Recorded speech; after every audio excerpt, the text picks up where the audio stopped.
Baik, Assalamualaikum warahmatullahi wabarakatuh. Selamat pagi anak-anak. Perkenalkan, nama saya Abdul Hamid dan saya sekarang mengajar di SMK Islam Darut Tauhid.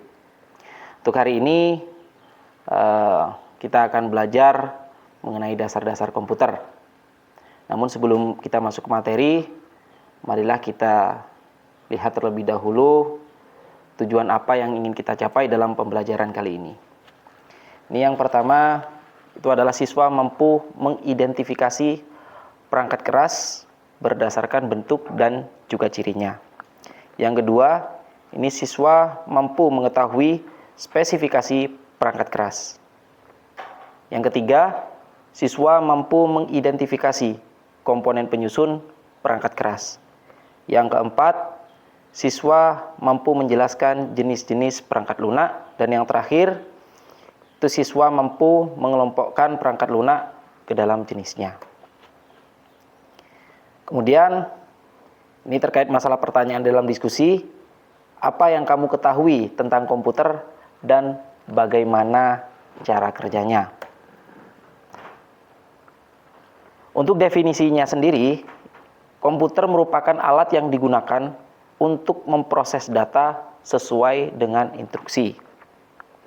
Kemudian untuk hardware-nya, itu adalah komponen fisik pada komputer yang dapat disentuh, dilihat, ataupun dipindahkan. Nah, sedangkan software-nya itu tidak terlihat secara fisik, tetapi dioperasikan oleh pengguna melalui antarmuka yang disediakan.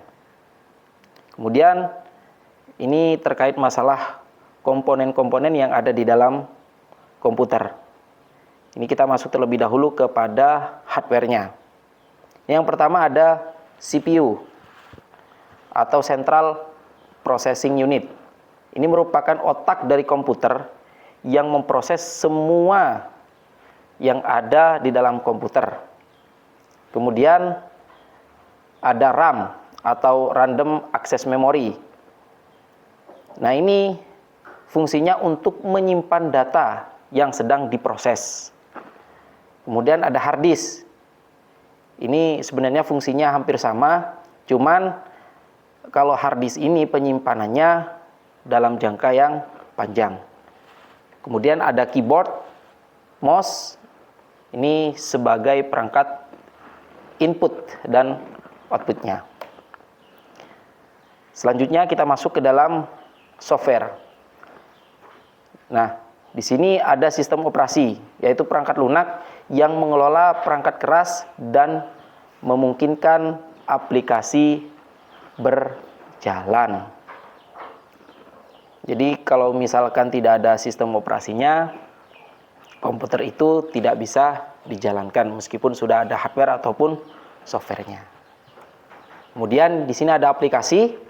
Ini adalah perangkat lunak yang dirancang untuk membantu pengguna melakukan tugas-tugas tertentu. Kemudian di sini juga ada interaksi manusia dan komputer. Input. Ini adalah data yang dimasukkan oleh pengguna ke dalam komputer melalui perangkat input seperti keyboard, mouse, dan lain sebagainya. Kemudian setelah data itu diinputkan ke dalam komputer, itu masuk ke dalam proses. Jadi nanti komputer itu akan memproses data sesuai apa yang sudah diinstruksikan.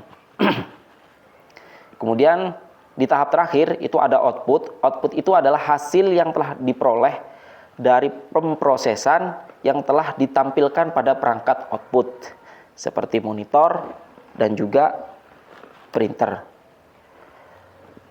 Kemudian ini adalah cara interaksi manusia dan komputer. Pengguna interaksi dengan komputer melalui antarmuka. Ini disebut juga dengan user interface seperti grafis, suara, dan juga teks. Kemudian ada GUI atau Graphical User Interface. Ini menampilkan gambar dan icon untuk memudahkan interaksi. Nah, sekarang kita bahas masalah sistem operasi. Definisinya sendiri yakni perangkat lunak yang mengelola perangkat keras dan memungkinkan aplikasi itu berjalan. Nah, sekarang masuk kepada fungsi dari OS atau sistem operasi. Ini mengatur dan mengelola perangkat keras. Kemudian menyediakan antarmuka untuk pengguna berinteraksi dengan komputer. Kemudian mengatur pengelolaan file dan juga data.